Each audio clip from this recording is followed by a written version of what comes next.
Welcome to the tutorial teaching you how to create a wine glass, and for all of you who are underage, a non-alcoholic wine glass for you. During this tutorial, I really like working in all four viewports. I've stressed this in my previous tutorials. It just lets you know and gives you a sense of where you're working at all points in time. So I'm going to start off under my splines. So it is just the Shapes tab right to the right of your Geometry tab, which you primarily probably work with. And I'm going to begin with a nice rectangle. The reason why I'm doing this in the front viewport is because I want to look at this glass straight on, and I'm really creating a frame or an area of dimension where I can build my wine glass in. Most of the time you're probably going to be importing your wine glass into another project, so making it to scale is going to be ideal, at least in my opinion. So for the length, let's just make it 8 inches, and the width is going to be 3. Alright, so now we have let's do a little zoom extends here. Nice little wine glass to work with. I like to go ahead and just center this so I know that I'm good and ready to go. Alright. The button that I'm clicking here is the Zoom Extends All, and what that does is it takes the selected object in your viewport and it just kind of squares them up in the rest of your viewports. So I'm going to go ahead and start off my front view, and I'm just going to be making a profile of the wine glass. So here's a nice stem and the base, and I want to extend this bottom piece a little bit over the center line. When we go and do the lathe operation, I'll explain why we want to do that.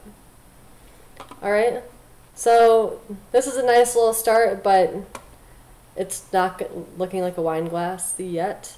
So what I want to do is I want to go to my Modify tab, and that allows me to select my entire spline. It allows me to select my vertices individually or just my individual segments.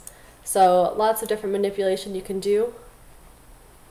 But first things first, let's select the spline, and I want to scroll down a little bit until I see outline.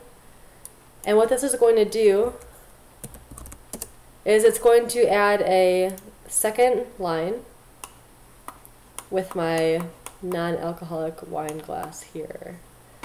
Alright, so I just added a 0.025 outline, and this should give me enough to work with. If you look at a glass, it has a really nice thin lip and has a nice little glass casing, so this looks good so far.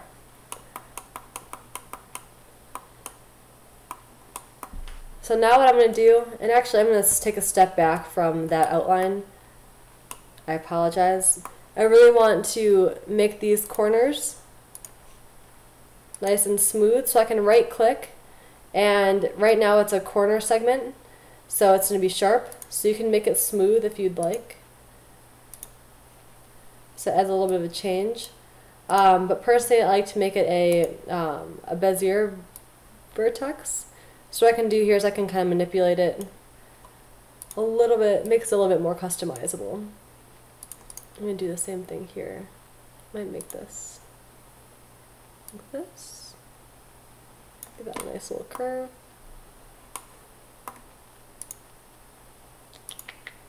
Oh, that's too much. We're going to keep that one as is. We just drag it down a little bit.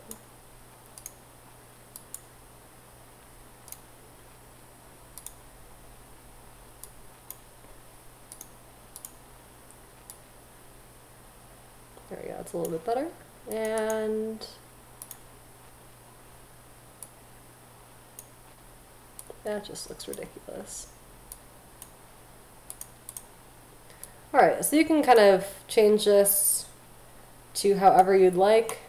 You can add more vertices if you are dying to make it perfect, but again, that's not necessary. Okay, so again, I'm going to go back, select my spline. I know that's selected because everything is now active in red. I'm going to add a 0.025 inch outline, and we are back in business here. Excuse me. So now if we go down here, we notice that there's some weird overlapping going on with our outline. So what we can do is just make sure that everything is in line here. And just pull this up so we now have a nice space to work with. Again, we're really just trying to make this clear and make it look good. Alright. So as I come up here, this is one part that everybody kind of tends to forget. We want to make a closed off space for our nice little goblet, and that means that we have to take the inner spline and we have to pull it up to make this the shape where our liquid is going to be contained. So it does some weird stuff to the spline. So what we can do is we can scroll up here under our line and just go to refine, and we can add more vertices.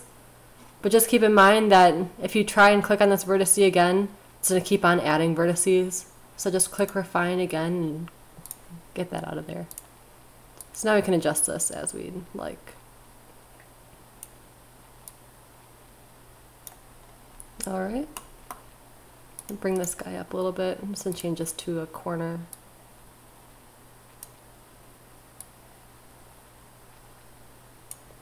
And then move both of these inward, because our lathe, which is the modifier we're going to use to make this a revolved shape, has to go towards the center.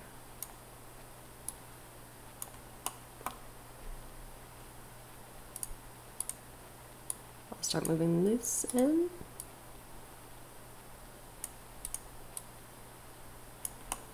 And this is just a nitpicky detail, but the top lips of wine glasses are pretty thin, so just make sure that you bring these nice and close. Sorry, I haven't changed my mouse yet, so everything is backwards. Nice and close and straight. So I'm just going to pinch that right in.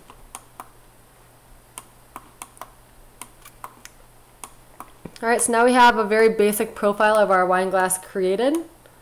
You can choose to make this more of a goblet shaped. You can make a martini glass. That is completely up to you. So now that that's done, let's go to our modifier tab, which you should already be in since you've been editing your spline. And we are going to type in lathe, L-A-T-H-E, and press enter. And what a lathe is it's actually a type of machinery that you can it revolves objects that allows you to sand, cut, drill in a circular fashion. So it makes sense. Very applicable for this. But this doesn't look like a wine glass. It's kind of twisted along its own axis. And this is one of the big things where everybody's like, well, I don't know what to do. And you start panicking. So just go ahead and expand lathe in your modify tab and go to axis. And what you can do is just drag along the x-axis, and you're going to see your wine glass form here. Alright, so I was talking about goblets. If you want a goblet, bring it out a little bit further. But I'm going to go ahead and work within my parameters of the box. Alright. So for this project, of course, we want it rotated 360 degrees because I've never seen a 180 degree wine glass, right? We don't want half, we want the whole thing. So typically you don't have to mess with any of these parameters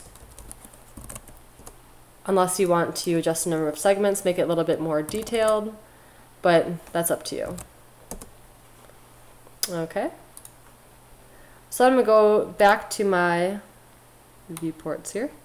And you'll see that I have this nice wine glass that has come to life in my perspective viewport. Personally, I think it looks okay. However, I am going to go back and I'm going to change the segments here to make it a little bit nicer. 32 should do it. Look at that. That looks nice. So now we have a little container for our liquid. And the reason why I instructed you to go all the way over with that bottom part of the glass, let's go back to my spline here, is because when we rotate and use lathe, it would rotate around the axis and actually end up leaving us a hole in the bottom here, and we don't want that. So just go over a little bit and it'll wrap around itself and you'll be back in business and all good. So now this is the fun part. Come on. We can start to add materials. At this point you can go ahead and delete this spline here. You don't need that anymore. But just go ahead and press M on your keyboard. That's the shortcut for your material editor. Come on. And I like using the compact material editor. It's a little bit easier. If you're feeling ambitious, you can go ahead and make a glass material from scratch. However, when you go to the architecture and design, goes directly to mental ray materials. When you're working with the compact material editor, you can just go down to transparent materials and go to glass solid geometry. And you have the sample material here. Alright. Nothing super exciting. And just drag it right onto your glass, and it turns out black, which is okay. You can see it still has some highlights here. And you have yourself a nice little wine glass to work with. So I'll render it and show you what that looks like. Nope. Let me change the background to white. To do that, just go to rendering, go to environment, and the background color is set to black, so we can just do a nice light shade of gray. Then we can render it again. Alright, and there's our wine glass. It's catching some interesting light here, but feel free to tweak that however you'd like. Put it in a new environment that you've created somewhere else, and you should be good to go. If you have any questions, please go ahead and post in the comments box and I will get back to you. Thank you.